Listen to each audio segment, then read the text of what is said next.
E aí galera, meu nome é Tainara e eu sou uma professora muito doida.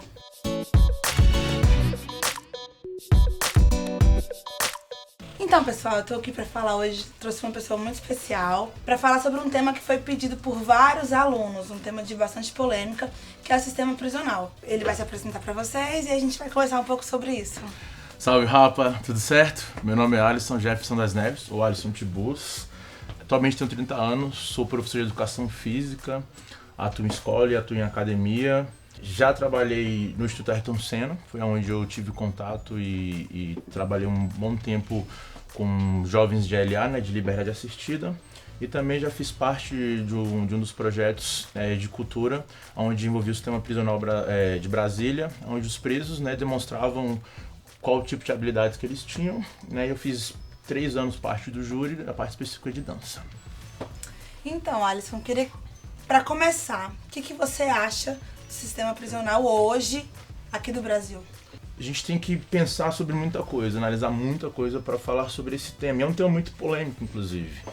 E, na verdade, gera muita desilusão entre a população, muita polêmica, muito preconceito, muita desinformação, né? E, assim, é uma coisa que a gente precisa prestar atenção e buscar o máximo de informação possível para a gente não falar besteira em alguns lugares, né? Tem um deputado que falou, e eu concordo plenamente, que o sistema prisional brasileiro ele é medieval. Não evoluiu em nada desde a década de 70 ou década de 80, desde quando foi construído. Pra vocês terem ideia, a gente tem presídios que nunca foram reformulados ou reformados ou construídos de acordo para se colocar pessoas, né? Hoje os presídios são um depósito de pessoas, amontoamento de pessoas. Pronto, somente isso. Os presos não têm acesso à educação, não têm acesso à cultura, não têm acesso à saúde, não têm acesso a nada, né? Eles ficam reclusos e pronto, e acabou. São pessoas ociosas, né, que geram custos para o Estado, querendo ou não geram custos, né? Então, de certa forma, se a gente olhar para o sistema prisional brasileiro hoje, ele é totalmente falho, não tem eficiência alguma, né? E, de certa forma, eles estão ali só amontoando pessoas.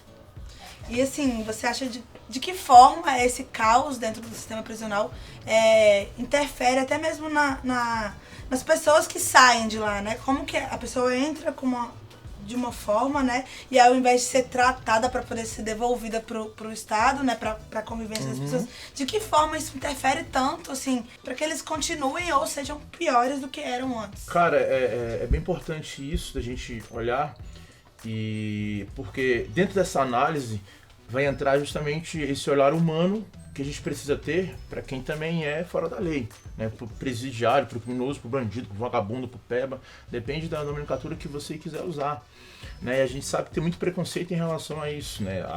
Os jargões, as correntes no Facebook, né? Que bandido bom é bandido morto. E a gente sabe que todo mundo está sujeito a um dia a escapar da lei, né? Ser um fora da lei e de repente ser recluso. Então o cara, sei lá, se ele cometeu desde um pequeno delito, um furto, né, de um celular, até um delito mais grave, um latrocínio, ele vai ser preso. É lógico, a gente sabe que isso não é uma regra, não é sempre que é assim que funciona o que acontece. Mas quando o cara chega dentro da prisão, que ele passa por todo o processo, né, de ser preso, depois ser julgado e receber a pena devida, até ele, como eles dizem na gíria lá da cadeia, descer para um dos presídios que a gente tem no Distrito Federal, desde esse momento a gente sabe que existe uma par de leis que não são respeitadas. Desde a garantia dele não receber nenhum tipo de punição física ou mental, né, que é uma coisa que a gente nunca se preocupou. Às vezes a galera aplaude quando o bandido, o vagabundo apanha da polícia, é uma coisa que é ruim essa cultura, né, que a gente está alimentando, querendo ou não, um ódio, uma violência também. Quando o preso chega dentro da penitenciária, lá é pior ainda. Porque assim, se vocês pensarem em relação à penitenciária, eu já fui em penitenciária, eu sei como é, já visitei pessoas lá dentro, e eu conheço de perto e sei como é a situação lá dentro para os presos. Você não tem nem os seus direitos garantidos, nada. A alimentação é péssima, a higienização do lugar é ruim pra caramba, você dorme e convive com ratos, com baratas, tanto que é comum o preso ter micose, problema de pele, problema respiratório, e isso obrigou os detentos a terem uma higiene muito boa, né? Então, assim, eles mesmos fazem a higiene da cela, eles lavam, eles limpam, eles mantêm essa higiene, porque senão eles vão todo tempo ter esse tipo de doença, né?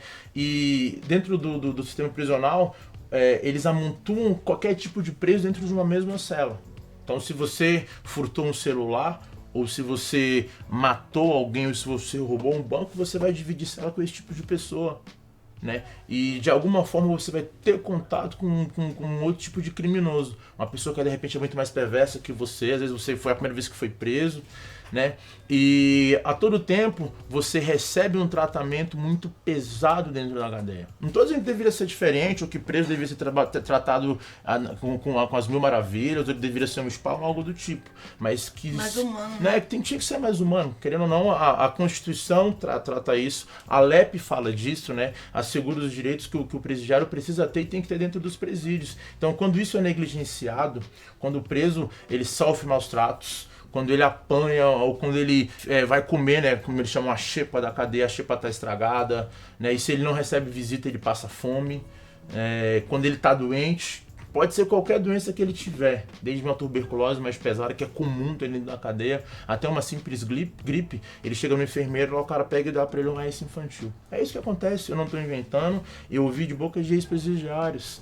Então, assim, se a gente for parar para pensar no todo, um dos benefícios que é lei para quem é presidiário não é respeitado, que é o tal do processo da reeducação, ressocialização. Esse preso que vai para a delegacia, para o presídio, ele não está pronto para voltar para a sociedade. Aí você tem vou abrir aspas, um certo deputado vira e fala que vagabundo tem que sofrer mesmo na cadeia. Não estou dizendo que seja errado, mas a gente tem que se preocupar com essa afirmação, porque afinal de contas, se o cara vai pra cadeia, ele sofre maus tratos, ele é espancado, ele é torturado, esse cara não vai ficar a vida toda preso, não. Ele não vai sumir, não. Ele vai voltar para a sociedade. Ele vai ter contato comigo, vai ter contato com você, enquanto o deputado tá andando lá com o carrinho blindado, no condomínio de luxo, e é a gente que vai se virar com esse cara aqui dentro da sociedade. Porque ninguém se preocupou em, de repente, botar esse cara para trabalhar, botar esse cara para estudar. Quer dizer, ocupar o tempo dele, né? Porque a gente sabe que cabeça vazia, mente pro diabo, e o cara vão ficar maquinando coisas quando saírem. É isso que os caras vão fazer. Eu acredito muito na arte como transformadora do indivíduo. Do indivíduo. Eu acredito muito na arte como formadora e transformadora do indivíduo, né? A minha experiência é mais com o menor infrator, né? E que trabalhar essa criatividade que eles têm, que eles estão presos, né? E que não tem uma outra opção de coisa pra fazer. Então, assim, de repente, tratar e realmente cuidar, porque é uma pessoa que tá lá, que errou, mas que de repente pode trazer muitos bons frutos. E ele realmente, quando ele sai, ele quer retribuir tudo aquilo que ele passou lá dentro, né? Negativamente para a sociedade. Uma coisa que a gente precisa refletir é o seguinte: o preso, ele é um ser humano e ele é um cidadão comum como qualquer outra pessoa, segundo a Constituição. Duas coisas só diferenciam ele da gente. Primeiro, que é o direito de ir e vir dele, que ele perdeu a partir do momento que ele infringiu a lei. Só o direito de ir e vir. Os outros direitos que tem na Constituição, todos eles são assegurados para aquele cara. Então, ele é um presidiário, porém ele é um cidadão, né? E ele é uma pessoa, um ser humano. Então, todos os direitos são constituídos a ele. Então, se dentro de uma escola, dentro de uma sociedade, a gente sabe que tem pessoas que são capazes, que são inteligentes, dentro do presídio vai ser a mesma coisa, não vai ser diferente. O único problema é que o cara é um presidiário. E ele vai carregar esse estigma pelo resto da vida dele. Tanto que hoje, se você parar para pensar e analisar os presídios do Brasil, pergunta se os presos têm acesso à educação. Não tem. Pergunta se todos são os presos que trabalham. Não são. É lógico, tem casos que realmente, se o preso correr atrás, se eles buscarem, se a família bater em cima, o cara consegue trabalhar, né? Até diminuir a pena dele, inclusive, ele até consegue ganhar um dinheiro. Mas não são todos que recebem isso. Há muito entrave, há uma burocracia em cima disso aí. Então, se a gente olhar pro lado contrário, pegar esse cara que aqui fora fez alguma merda, roubou, matou, sei lá, dependente do crime que ele fez, e quando ele entrar dentro da cadeia e chegar lá, botar o cara para trabalhar desde o início em troca de pena, botar o cara para estudar, fazer um curso técnico, aí sim, você vai preparar o cara para chegar e estar aqui, ter contato com a sociedade. E transformar, né? Porque senão ele vai voltar para onde ele estava, ou e pior. Volta pior, porque é o que acontece. Você tem contato, como eu falei, você tem contato com criminosos de alto estilo lá dentro. né? Eu conheço amigos meus porque o presídio de Brasília, ele não é tão badalado em relação a criminosos como outros presídios do Rio ou de São Paulo, que pega a galera do PCC, Comando Vermelho. Como aqui é muito tranquilo, a galera traz alguns presidiários de outro estado para cá. Porque se eles ficarem lá, eles vão comandar o tráfico de dentro da cadeia. E a galera tem contato com esses criminosos, né? E eu ouvi relatos de sentarem, de fazerem rodas assim, ao redor de um dos caras, que era líder do Comando Vermelho, e o cara falando o que ele fazia, e o que esperava ele aqui fora. Ele falou, cara, eu vou cumprir tantos anos de pena, né? Vou sair, eu tenho tantos mil numa conta guardada, vou comprar uma fazenda e vou curtir minha vida numa boa. E assim, isso querendo ou não, vai influenciar aquele cara. Influencia, porque o cara, o preso, ele é ocioso dentro da cadeia, ele não faz nada, ele não malha, ele não tem acesso a esporte, ele fica parado o dia inteiro lá conversando. Eles que criam algumas coisas, cantam, fazem rodinha de pagode, sei lá, tem um radinho, né? Eles criam uma nova sociedade dentro da cadeia, que é o que existe, onde, por exemplo, o dinheiro não faz parte disso. Troca é uma coisa muito comum dentro da cadeia. Cigarro é uma moeda de troca dentro da cadeia. Então eles criam algumas formas de repente matar o tempo, né? Como dizia a música do Racionais, eles matam o tempo pro tempo não matar eles. Porque imagina, você ficar o dia inteiro preso numa cela de 10 metros quadrados, com 25, 30 presos no mesmo lugar, e sem ter o que você fazer. Cara, isso mata, você não tem o que fazer. Aí você se pergunta, mas o cara é vagabundo, não pode passar a mão na cabeça do vagabundo. Mas o vagabundo quando sai vai pra rua. Vagabundo, quando tu sai, vai trombar com você na rua, e aí? Como é que vai ser? O cara vai estar ressocializado? Não vai estar, garanto. E assim, o político que comete o crime não passa por esse sistema, né? Não sofre isso. O problema é o tal do foro, né? A grana, né? O foro. Grana é muito... Tipo, a influência, a grana exerce uma influência muito grande sobre porque assim, status da não, pessoa. a gente tem que diferenciar algumas coisas. Eu e você somos cidadãos comuns, né? Até alguns anos atrás existia uma lei que protegia até quem tinha ensino superior, que ia por um cárcere diferente. Hoje não tem mais. O político, ele tem um tal do foro privilegiado. Ele tem que ser julgado por um outro escalão de pessoas. E se ele for preso, ele vai preso para outro lugar. Dependendo, né? Que é completamente diferente desse formato. O caso seria o seguinte, para mudar a lei, que é muito difícil, que eles não vão julgar isso jamais, é tornar o crime político como se fosse crime capital mesmo. Então, aliás, e julgar eles como e ser julgado e receber pena capital. Aí seria o ideal, mas não é isso que acontece. Os caras são cheios, e sim, o político sim, bandidos são cheios de regalias. Pra você, qual seria a solução pra resolver todo esse problema que tá aí? Cara, o primeiro ponto a se pensar é uma reformulação do sistema prisional brasileiro. Em estrutura, né? Que a estrutura não condiz hoje com o que a gente tem. Aumentar o número de presídios, não sei se seria uma boa, mas de repente julgar e antecipar alguns julgamentos de alguns presos que estão lá. Porque tem gente que está lá há muito tempo. Né? E se a gente for parar para pensar, o sistema prisional brasileiro hoje, em números de detentos, ocupa o 3º lugar no mundo. São 711 mil presos hoje no Brasil, sendo que a regra, o que diz a Constituição, o que a gente tem hoje de presídio comportaria apenas 300 mil. Então, assim, a gente tem uma defasagem muito grande dentro disso aí.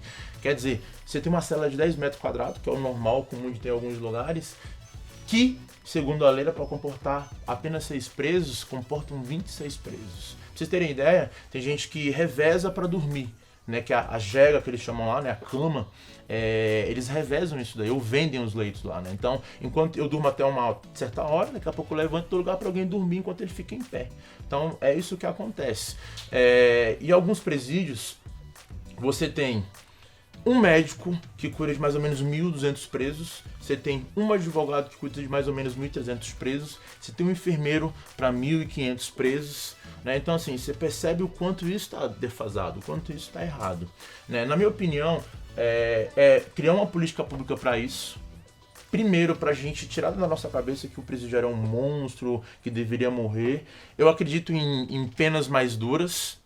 Eu acho que deveria dar uma olhada realmente no sistema de leis e fazer com que esse preso, que de repente cometeu um pequeno delito, ele vai pensar 2 vezes antes de cometer o segundo. Porque quando chegar lá dentro, lá ele vai ser obrigado a trabalhar, ele vai ser obrigado a fazer curso, né? E vai ser acompanhado pelo Estado, que é uma coisa muito importante que eu acho que o Brasil não faz, que é acompanhar esse preso. Beleza, você foi preso hoje, a primeira vez, agora a gente vai acompanhar a tua vida, cara.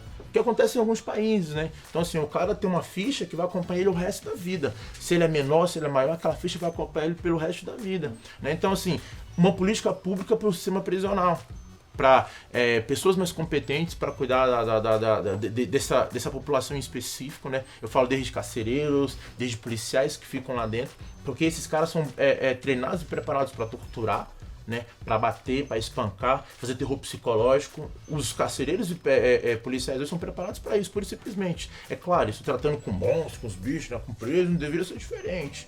Tá, não sei se deveria ser dessa forma. Colocar pessoas treinadas e capacitadas para cuidar e gerir dessas pessoas, que eu acho que é o mais interessante. E mudar toda a forma que a gente conhece a estrutura, desde quando esse cara é julgado até quando ele chega dentro da cadeia. Primeiro, analisar as espécies dos crimes, né? Então, se o cara cometeu um crime menor, ele deveria ser julgado e receber uma pena diferente e uma punição diferente. O criminoso proporcional. Proporcional. É lógico que isso acontece em relação à pena, mas eu falo até em relação ao trabalho, em relação ao lugar que ele vai ficar, né? Em relação a esse tipo de tratamento. Tem algumas leis que estão tramitando no Senado, não sei se vai ser aprovado no Congresso, que eu também acho bem interessante. Uma delas o preso, o presidiário que de repente aqui fora matou um pai de família, um cara que era trabalhador, ou furtou um carro, esse carro sumiu e ele foi preso, lá dentro ele vai trabalhar, e o dinheiro que ele ganhar, ele vai ressarcir a família que ele prejudicou. Eu acho isso muito importante, além do tal do trabalhar em troca de pena, né? Quer dizer, se eu trabalhar, sei lá, uma semana ou alguns dias, vai reduzir tantos dias da minha pena. Eu acho isso importantíssimo. Botar o preso para produzir, que é o mais importante, porque a gente tem 711 mil presos ociosos, que não fazem nada, que não produzem nada, que realmente só geram 890 ou 900 reais por mês pro bolso do governo. É isso que acontece. Mas a gente sabe, né? Já dizia o poeta, né, Bezerra da Silva, show e presídio é a mesma coisa. Quanto mais gente, mais dinheiro dá. Então por que você acha que o governo está achando ruim isso? Não vai achar ruim nunca. Então por isso que a gente tem que fazer uma intervenção dentro desses lugares e fazer com que essas pessoas recebam esse tratamento, né? Receba realmente o que a lei manda, que é a reeducação, a ressocialização, para quando eles chegarem aqui na rua, eles saberem realmente qual norte seguir, né? O que eu vou fazer? Eu consigo, outro caminho, né? Eu consigo arrumar outro emprego, eu consigo sair daqui e fazer tal coisa, eu aprendi tal profissão, eu trabalhei dentro da prisão. Agora, se eu cheguei dentro da prisão e aprendi outro crime, o que eu vou chegar aqui e vou fazer? Ou se lá dentro da cadeia eu vi que de repente realmente não tenho o que fazer, eu vou vender a droga mesmo. Mas é o que acontece, porque o cara não tem uma profissão a seguir. Então, assim, mudar toda essa concepção, enxertar a informação na população, que eu acho que é uma coisa muito importante, e de repente a gente acabar com essa guerra de que preso, presidiário, ex-presidiário, são monstros, né? Eles são pessoas comuns como a gente, né? E erraram, tem direito a uma segunda chance, ou como diz a Bíblia, tem direito a 77 vezes 7 de chance, né? que eu acho que é o mais esperado, e realmente apostar nessas pessoas, que eu acho que vale a pena, mas vale a pena, entendeu? Então, como a gente sempre faz aqui no canal, a gente simboliza, né? Escreve uma palavra no papel e joga no lixo, simbolizando como se quisesse exterminar e jogar fora pra sempre. E aí...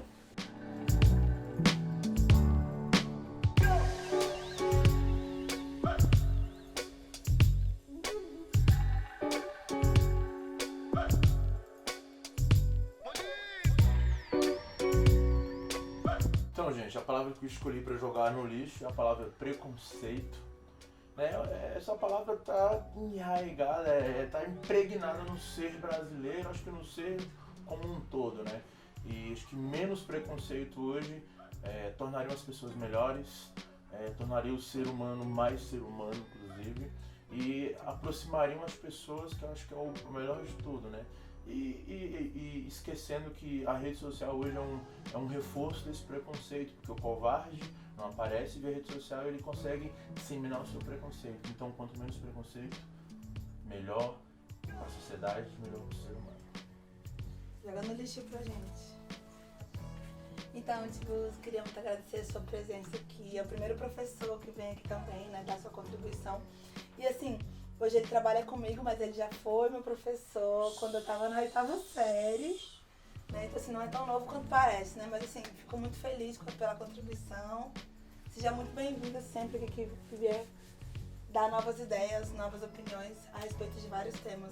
Eu que agradeço e quem quiser conversar comigo, até mesmo um pouco mais a fundo em relação ao sistema prisional, só me procurar no Face aí, Alisson Tiburcio. Estou totalmente aberto a diálogo, a debate, discussões. Claro, tudo sadio e em nome do conhecimento, tá bom? Eu escolhi aqui um desenho para ilustrar o moral de vocês. Esse aqui sou o Joe, Alisson Ligas com Black Power, meu barra agora barbudo. Vai compor aqui o moral de vocês. Pode botar aí. Deixa eu ver.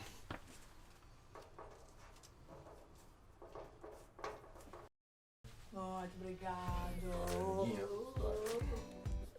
Então, pessoal, esse vídeo não foi pra falar que a gente precisa dar mordomia, dar regalia pro presidiário. Ele cometeu aquele crime, ele precisa se pagar. Mas que ele precisa se pagar com as condições humanas, né? Porque assim, se a gente quer transformar aquele indivíduo que tá com um problema, que fez algo de errado, não é tratando ele como um bicho, tratando ele como um objeto, que ele vai voltar, né, pra convivência transformado. Pelo contrário, ele vai voltar com muito mais raiva. E assim, imagina quantos anos, quantos dias passando sem fazer nada, num lugar que é um caos. Então assim, é realmente botar ele pra fazer alguma coisa, sabe? Pra ser útil à sociedade. Ele não fez um dano à sociedade? Ok, agora que ele pague, né? Que em contrapartida ele pague pra sociedade. Você se vê num brinquedo, você se vê numa propaganda. A gente não vai nem Feminismo é o oposto do machismo, no sentido que são as mulheres querendo dominar o mundo.